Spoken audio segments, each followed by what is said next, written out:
Salam, hormatly vatandaşlar. Men yine sizin bilen devlet lider Murat var. Men şu gepleşimde dünkü Türkmenistan'daki inatalım çıkışı boyunca guruluşa sizin bilen bir malumatlar verecek bolýar. Dün sizin bilişiniz ýaly biz geçen hepde yani 10 Mayda inatalım ýüzlenişi wady şöyle çıktı ya biz valyuta geçirişini yani talep edecek deyip ýüzlenmesi var. Men şonu geçen hepde aytıp geçtim. Öz kanallarımda. İnni şu neticesi boyunca hem yerden malumatlar var. Size şu malumatlar verecek. Adamlar 5'ten 10'dan gelip şu 10'dan başlayıp gelip başladı. 10'dan 9:30'dan başlayıp gelip başladılar. Merkez Bank. Merkez Bank'ın önünde polisler yani durup şu gelen adamları seyredip şunun yol başı kim öňe düştü kim ak gelýär şunu kekitlep yani arasında gezdirir. Şol adamlar gelip gönül öýleri biz ine talep edýär bizim çağlarımız daşynma haly şulara pul geçirmeli ine biz öz pulumuzu halal gadanın pulumuzu berjek şunu valyuta edip yani geçip berin diýip talep etdiler.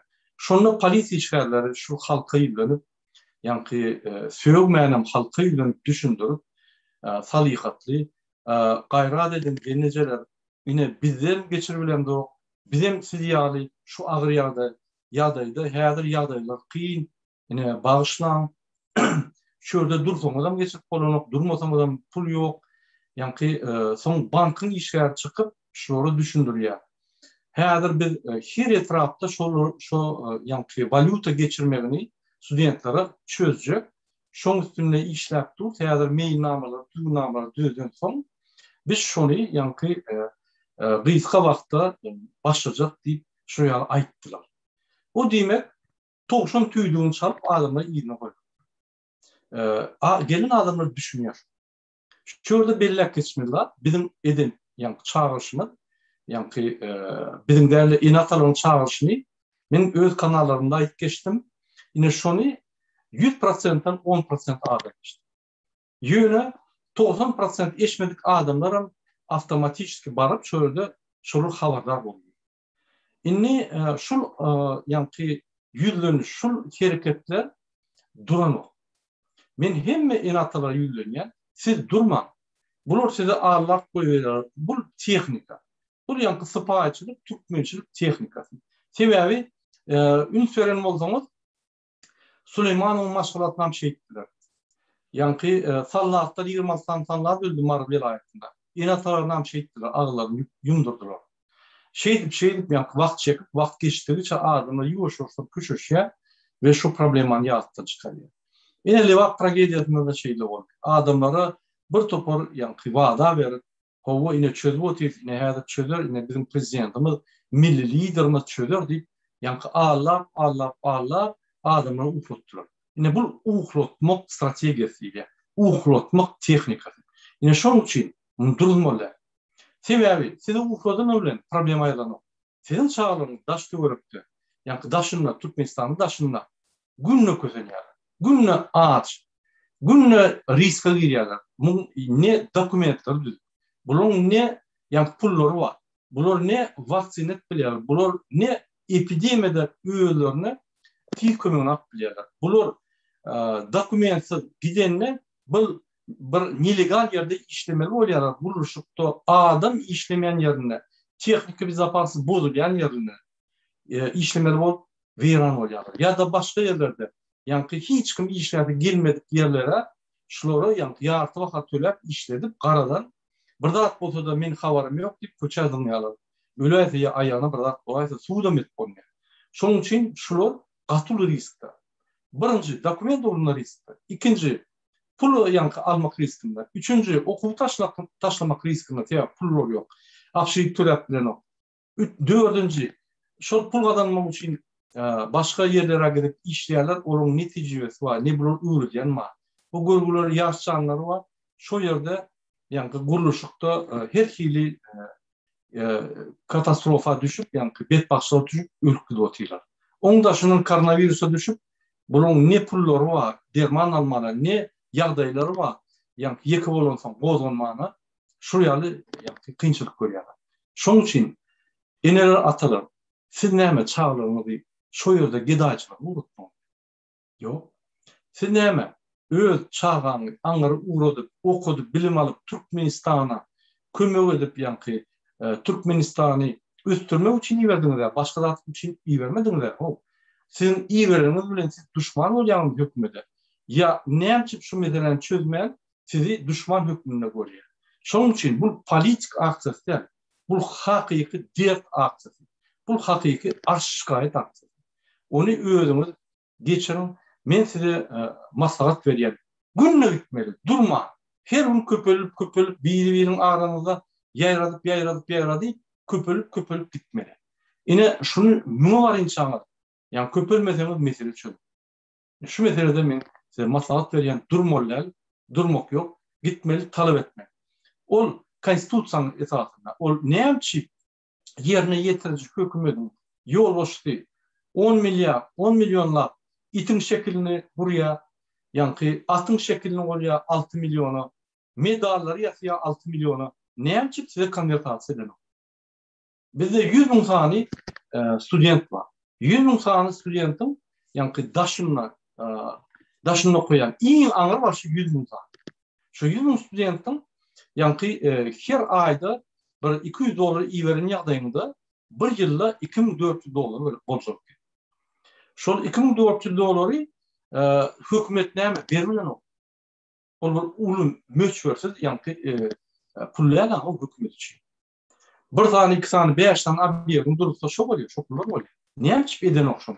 Näçip adama, halka gerek kalanına ýok, ýöne öz agry üçin, ýa-ni öz guruluş biznesini edip 5 etle pul aldyryp ugurlamak üçin her wagt bar. Näçip? Şoň üçin siz galmaly sormaly. 20-nji aýda Aşgabatda bütün dünýä adamlary gelýär Türkmenistana. Erdogan gelýär, beýlik prezidentler gelýär. Şo ýerde siz görkezmeli. Ine şondan gorkup edämese 20 ýaşyny geçen soň gorkup etmeli. Şoň üçin sizin ine mümkinçiligiňiz 20 ýaşyny galyp görkezmeli. Sizin ýa-ni talap edýäniňiz, sizin çağlaryňyz kösenýärni görkezmeli şoňa. Şu Berdi Muhammedow. Egerde döwletde pul ýok bolsa, onu ol çykyp aýtmaly. Adamlar gaýrat edin, döwletde pul ýok. Onu ol hemme guruluşlar durulmaly. Näme gerek? Aç wagtyň bir topar Mercedes satyn almak. Näme gerek? Aç wagtyň bir topar biýerek bina almak. Näme? Şoň üçin hökman suratda biz dowam etmeli. Sebäbi o sizin çağlaryňyz. Siz çağlaryňyz goramasaňyz hiç kim gormaz. Hökümede sizin aladağınız iştiren oğum. Şul sizin üyüşýänleriňiz prezidente ýeten oğum. Ýetse de lütfen siz görkelerinizde, yani müňläp üýşläp başlaryňyzda gorkujagyna eşiterim, bilerim, çözerim. Şunu ýalňydan çykarym. Şunu aýtjak boldum. Inni şol wagtda dowam etmeli, durmalylar. Günne çykmaly. Eşitmedikleri eşittirmeli. Şu meselede hemmeler agly bir bolup şu maktada ýetmeli. Esasy şol meseleni çözmeli. Indi men sizin YouTube'da gelýän soragyňyza jogap berýän. Ine şuň bir ýoldaşym bir tanış bolan şuraya sorag berdi. Murada ine bir topar adam düşünen ok. Haýsam bolsa bir çağda gelse ýa-da bir ýere barsa onuň şertleri bolsa, o şertlerini bozýa boly, muny duýdurýarlar, indikelerem blogy berýärler.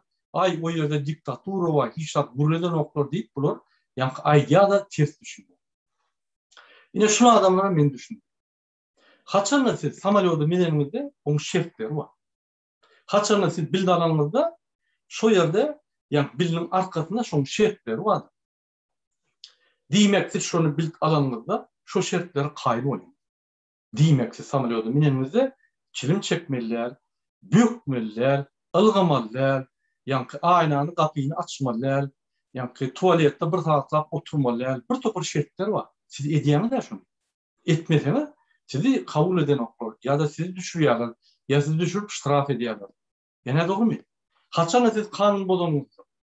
Ine barýanyz bir kanun bolanňyzda sizi jinaýata çekýärler. Ine durmuşda dünýäde şertler kanunlar.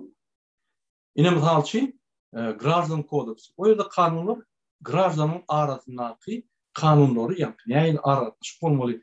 Näil şertde bir ýeriň haky bolýar, näil şertde bolunmaýar. Şu zatda düşünülýär.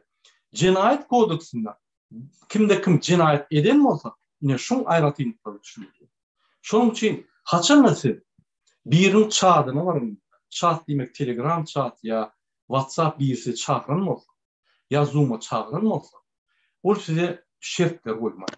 Şo şertler aýdylmasa, siz hem şolary ýa-ni narşad etseňiz, onu size aýdy biler. Şu çadyň şertleri şeýle gaýrat edinde şonu ýa saklan. Egerde siz saklamasaňyz, oň haky bar sizi blok edip taşlap gitmäge, ýa aýyrma. O diktatura değil, o kanunlara, şertlere hormat koyuyor. Sebebi sen bir çağda var. Kimde kim gürleyip kıyırıp otursa o yerde yani çağdın şertleri olursa gepleş kurnak böyle. Ona gepleş ve olmaz hiç adam olmaz. Yetçe ettilik var. Onunla misal için Türkmenistan devletinde demokrasiya deyip her kim eden ettiğini olsa onunla kanun hormat koyman onun havuz var. Şuraya çağda varında da havuz etmeyen öz düşüncelerini düşündürmeli. Misal getireyim. Yine aktivist devlete deyip çağda. Şunu bir topar adam geliyor, yani videosunu atacak koyuyor. O yerde bizde robot var. Yani bot diyeceğiz de o robotun bot, onun adı Lucy. Adamlar video oraya koyuyor. Derro yani avtomat doğrunun mesaj geliyor Lucy. Lucy yazıyor. Siz çağdın şertlerini bozdunuz deyip çağdın şertlerini koyuyor. Şu yerde video üretmeler daha dinlemedi. Bunu adamlar düşünmeyen Lucy hak geliyor. Lucy neyem çıkmayını koyuyor, neyem çıkmayını okuyup. O yanlış değil. O adam düşünecek, o robot bile. Biz yani adminler ediyor şunu yağdan sonra yani robot koyuyor. Robot çok çağda seyrediyor. Robot'tan çok blok ediyor. Avtomat oluyor.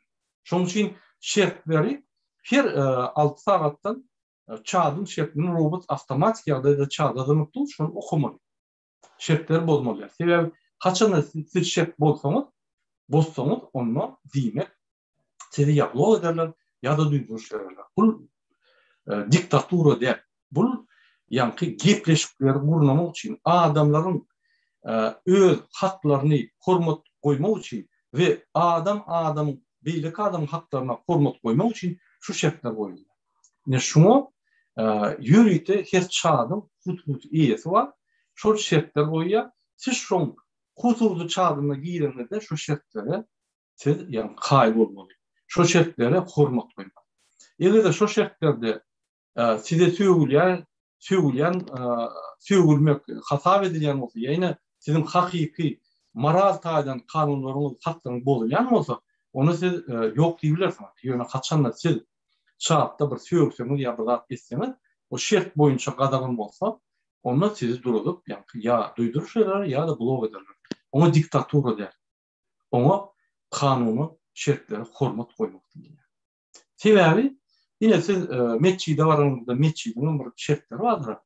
O yerde yani Hristiyanlığın yani kıyırıp Biblia'nın aydınlığı var. Şertler var. Ya da siz Mekke'de varınızda sapak gidip turup yürüyüp kıyırıp diyorlar da var. Şertler var. Molim sapak var ya.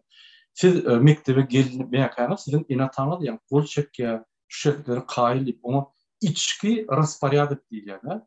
Yani reglament rasporyadığı değil ya. İçki reglamenti değil ya. İnatalımız gol çekiyor, son sapak gidiyor. Yani muğlimin şertleri var, şunu bozmalılar. Yani nemeğim şertleri var. Şuraya şunun için yine misal için ben çağırkam, okuyakam ikinci klasta beni o vaktan muğlim uruyordu. Muğlim urup yani kellen bataryayı deyip bunu yani dimatom var. Men öyle var girdim onu, ece muğlim olarsam görüp muğlimin yanına var, sizin hakkınız yok deyip şu muğlime bağışlaması oldu. Yine şuraya yani şertler var. Şunun için yine kaçan şertler size karşı değil şertler gelene siz hormat koymalılar. Ay o diktatura demeler. Demek sizin tek üstmediniz. Demek sizin tek düşünemez. Onun için çağata varılığında ya bir yere varılığında şöyle administratör var ya da moderator var. Şundan sonra men şöyle şertler neyim? Men neyme hakkım var, men neyme hakkım yok. O haklar administrator, moderator tarafından veriliyor. İstemediğiniz giyme. Ve on hususi yani çat ol. Şunun için yine şu şartlar boyunca bana bir yoldaşımı düşünür deyip kaç et, ne düşünür? İlk soru. İlk soru yine bir Türkmenistan'dan soru. NATO gelsin, Amerika gelsin, Avrupa gelsin. Biz çözüp bilmeyen Türkmenistan'ın meselesini kömürsinler. Ben önkörek düşündürttüm NATO gelenine gelir. Yöne on gelmek için bir topar şartlar olmalı. O şeyle halk çağırsa gelmiyor. Yani biz NATO'nun azası değil, NATO'nun azası değil. Biz NATO devletleri bilen iş sarşamda biz yani bir taraf devlet. Şöyle bir daha da bilmek için. Siz her vakt bir yere gelip sizin yağdayınız çözgüsünü yani aydiyanız. Neyemçi bir yere gelip başka bir devlet gelip sizin yani bizim devletinin içindeki meseleleri çözüyor. Neyemçi? Onu Amerika gelip çözse, onu o devlet Amerika devleti olur. Eğer Avrupa devleti gelip içindeki meseleleri çözse, halka derek, halk çözmen, kıra çekilse, o meselelerini çözüp yani Berdimuhamedov ayrı başka bir sisteme kursa, onu devlet olan kovar. Ya Kırgızlar gelip mesela yani Türkmenistan'da çözgüsse, onu devlet olur gitmedi. Kırgızlar kovar. Ya Kazaklar gelip Türkmenistan'ın meselesini çözse, onu devlet Kazaklar kovar. Ya Çeçenler gelip çözgüsse, ona devlet Çeçenler kovar. Biz ne mi? Devlet sığarastan. Häzir kunna Berdimuhamedov on ediyen bir kanunçılıkları Huday hakkı. Kaspi denilen şertte bizim yani territoriyalarımızı satıp diyor. 50 yıllık, 60 yıllık, 100 yıllık firmalara pul tapacak oldu. Sebebi häzir ki kriz ýagdaýynda mun alyp barýan siýasaty, bir kanunçylygy, kanun bozayan ýagdaýynda firmalar, güýçlü firmalar, pullu firmalar gelmez, pul koymaz. Ulu risk. Ferdinand Yanukovych Russiýanyň prezidenti 3 milyard berdi. Şu pul berileni Putin ne gıyırsa da ne ýan bökse de berildi. Ya şu risk vakti Putin berdi. Sebebi yani parasat yolda çalışma olanına yine berdi. Yetkitti force majeure. Şu ýaly firmalar berdi. Haçan berer firmalar? Haçanı bir toprak satmaz. Sebebi haçanı bir fabrika satın alsa ertir bilýär. Täze demokratik döwlete geler, bir kanunçylyk görür, topraktan nalogunu görür, özü kaç gider şu. Utuljagyny bilýärdi. Sebebi gelen täze gelen aýlaşyga ýol boşlar, halktan saýlanan ýol boşlar, olar ýa-ni parda almadylar, günden kontraktlar bağlanýar, ekspertiz eder. Eger bir kanunçylyk bolsa dururlar kontrakty. Ştraf ederler. Ine şonuň üçin bu gorkya firma ýöne haçany sen topragy bilen alsan, ona 3 tane jurist koyup şu topragyny hiç wagtdan elin berme. Şonuň üçin Berdimuhamedov bizim döwletimizde gaty hoplady. Bizim toprağımız satýandyram habarymyz ýok.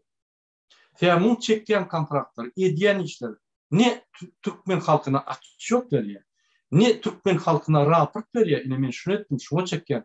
Türkmenistanyň çekýän kontraktlar çap edilen ok. Ýardymyň pesi çap edilýär, onu da ýa-ni maglumat inçejik diýär. Näçe pulu kontrakt çekildi, niýde şoň pullar almaly, haçan hatawyny bermeli, haçan şoň pullar gaýdyryp bermeli, o zatlar ýazylýar. Biz bilemiz. Näme diýen? Öz başyna, öň niýaz diktator diýen bir maglumatlar berýärdi. Bular onam. Konstitusiýa dogry tüýkün. Sebebi buny öz Türkmenistan öz döwleti, öz hususy döwlet diýip hatar. Ýani şunu biz bilýärmi? Häzir ýatyp kalsın, şunan paçalara öwürse, hormatly watandaş. Biz çyksagam giç, biz tursagam bizi atwan milýarlar. Zindana salmam milýar. Sebebi bu hususy, ol paçalyk.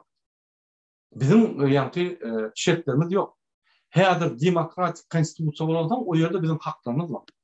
Haçany paçalyk bolanda näme şu haklar ýa-ni şular hiç wagt manifestasiýa etmeler, adat etmeler, bu paçalyk raýatlar diňe nalog tölemeli diýse, salyk tölemeli turur. Sessiz zat. Sesse şu kanunan bolýana ýa-ni çykana da basar. Dogram eder. Sen kanun esasında. Ine şoňa yetmeli däldi üçin biz hereket etmek. Power giden soň ılganyň bir kök, uruş gultaran soň ýumrugyň çeýnäniň bir kök. Şonu ýadydan çykarmaly. Şoň üçin ine şu NATO meselesini çeýip düşündirýär. Innik soru. Salam Murat Kılıçviç, bizde koronavirus näme ýagdaýda köpelýärmi? Günde näçe adam ýok bolýar? Habar etseňiz bu bolar. Men o habarlary Türkmenistandan soradym, entek alamak maglumatlary. Maglumatlar gelýär ýöne onu hemmetin barlama. Ine serdim. Fransada 3-nji walna koronavirus, 3-nji tolkun koronavirus geldi. Ine iň soňky Indiýadan ýaňyp başlady. Ol Indiýada gelýän, ýani modeli koronavirusun öň %5% ýani keselýän bolsa, indi %20%. Ol hat ilginç. Ine şonuň üçin şu dağlar ýok, Türkmenistan bir gizli döwlet, Türkmenistan bir türme.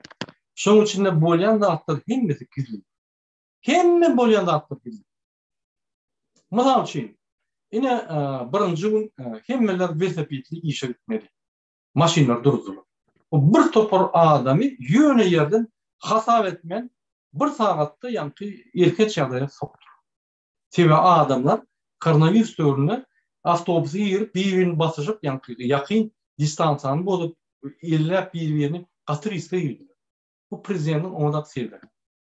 Mysal üçin şu zatlar näme Fransada geçdi? Şu zatlar ýygnak geçirilýär.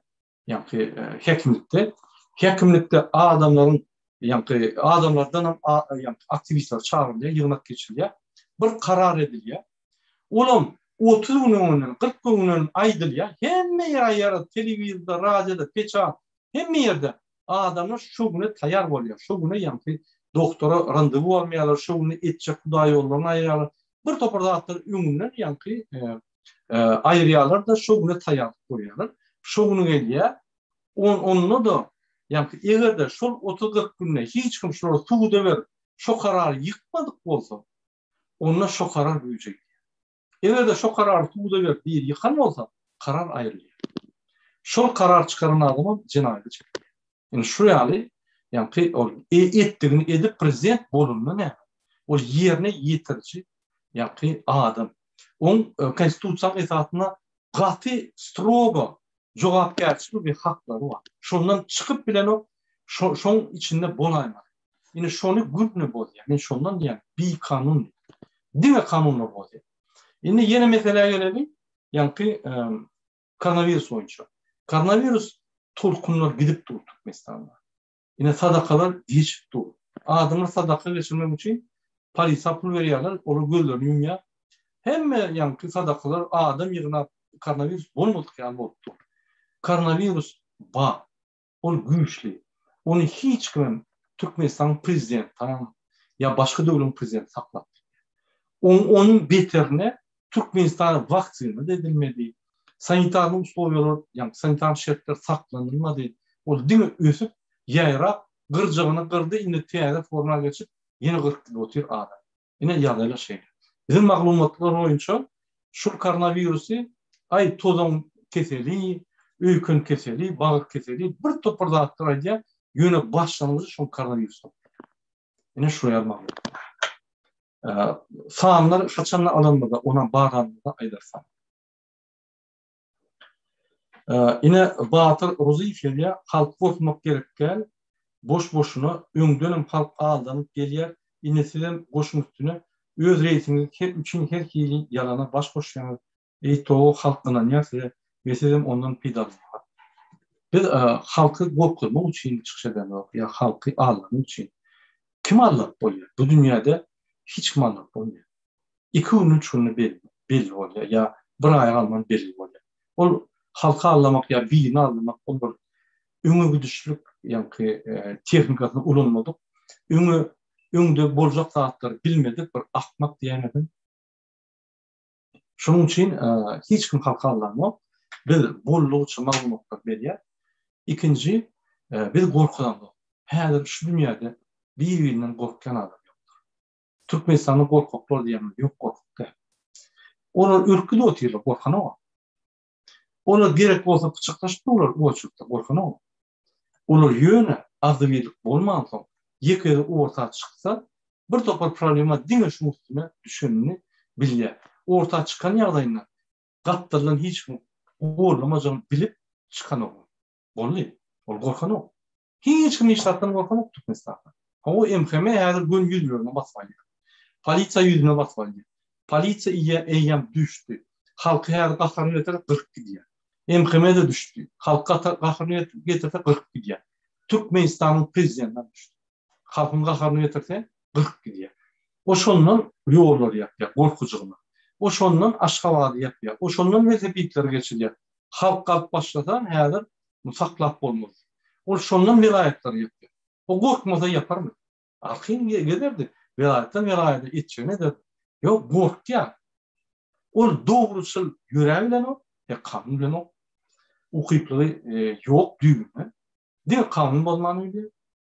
Ol ukyplygy bolmanda gorkýar. Öňe näýli kanun etatyna gorujy bilen kanun. Şonuň üçin hiç kimden gorkan ok. Allah'ın amrında dursun.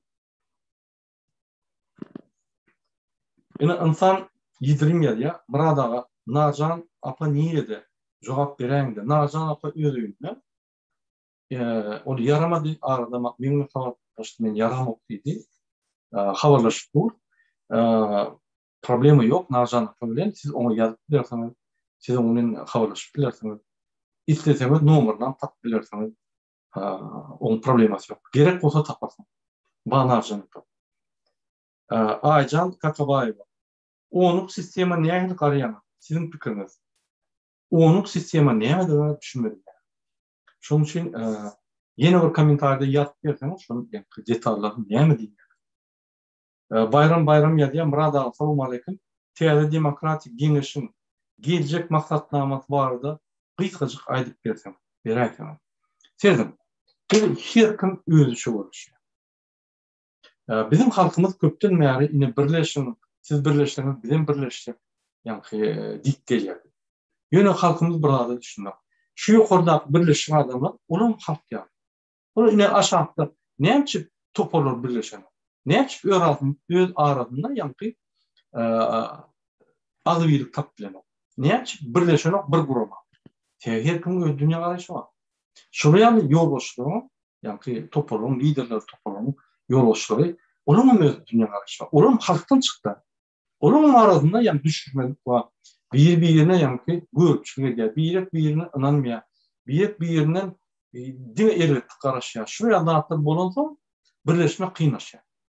Yani şunun için biz devlete topluluğun olup yani adekvatını, yani moral taydan, doğru, herket tayda demokratiya goýjak bolup şu haramlığa yani Berdi Muhammedow diktator sistematyny yıkmak için hereket edýän adamlar ýygyna şolar bilen bile ýörek başajak bolup ine şu geňeş boldy. Oň maksady näme? Maksatnamasy birinji Türkmenistanyň diktator sistematyny aýyrmak. Türkmenistanyň diktator sistematyny ýolbaşyny aýyrmak. Ondan başga Türkmenistan'da demokratik sisteme koymak. O demek ne? O demek 1000 parti, 2000, 5000, 10.000 parti açan açtı. O demek ne? Bir topor yani gurumlar, ayal maşgala gurulması, işçiler gurulması, yani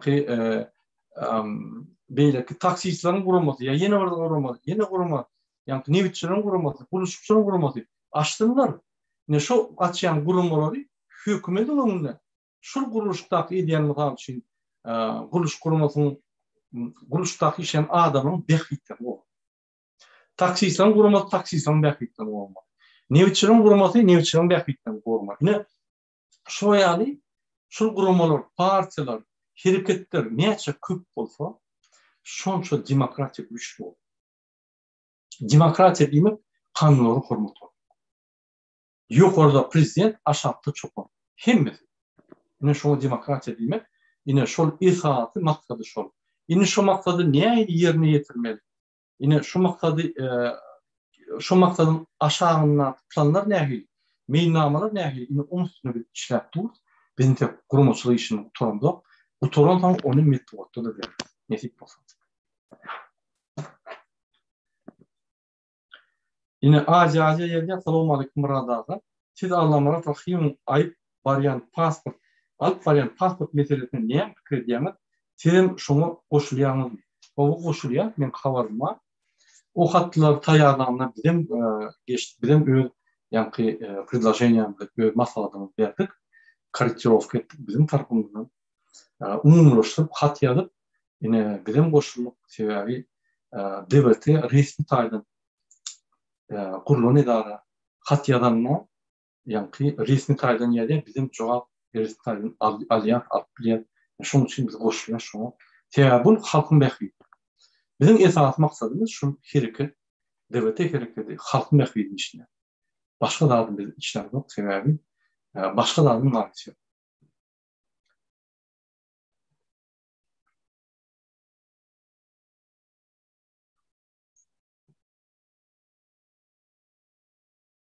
Yine sorunu bulmasın. Yine bir kısa soru var. Şehir ve uğur tatağı neyim için aşkıvat marlar hasap edemem? Neyim için aşkıvatlar marları hasap edemem? Dedim, bütün Sovyet Soyuz bolunma şondan beri esas programı vardı. Şehirle uğur demiştik. Yani dinlemek. Şehrin şertleri ve uğur şertleri dinlemek. Yine alt göreli üsün devletlerde. Üsün devletlerde uğur şertleri şehrin ve uğur. Sebebi birinci bütün bu nimede sistemada yani iqtisadi sistematına, devlet sistematına şehirler özüyor. Ondan olur. Ya şehirler üzerine orada caylar oluyor, kommunikatsiyalar, yani tramvay, metro, şehirler amatlı oluyor adamlar, doktorlar, yani tiz kömekliyor zaten. Onu etmek katkın oluyor.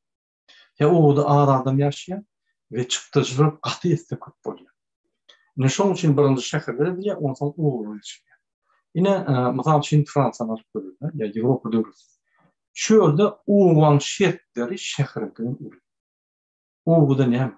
İnternet arası, gaz, svet, yani ne diysen, ürünü yani harit getirmeli olsa canlıdan getiriliyor. Pasif geldi. Şehirlerin kim yer yok? Şehirlerin üstüne ne var? Hem yiyen produktu biyo. Yani şöyle kalkoşlar, ekransını diye yani işleyen adamın ekransını diye arası ardan bahadan al. Malın şöyle yani et satıyorlar, süt satıyorlar arası hemesi. Köp zattır, hovası, tokoyu, dağları, yani kenarı hemen arası. Şehirde yoktur. Şehirde demek beylik lojistika şartlar bu böyle yani tevil şartlar, imitim şartlar kat besiyarlı. Sen akşam işten gelen ya da çıkıramak taşlar hovanım yetemez. O da öyle gelen taşlar çıkıp koyuna geliyor. Bir ekran söylüyor, sport yapıyor. Niyemetten edilmez. Yani benim bir mahal ettiğim. Ben Fransa'da 3 tane doğacağım var. Yani, turmuş 3 yerde yani. Bir yerdim, ondan sonra bir yerde bir küçük Uvan kıratında bir şehir var. Şöyle de bir yerdim olayım. Gazetten, televizyondan bildim. Şu şehrin bir 10 kilometre tövürüne bir küçük bir şehircik var. Oğucuk. Onunla da bir 10 adam yaşıyor. 10 kısan başkanlar yapıyor. 10 kısan öy var.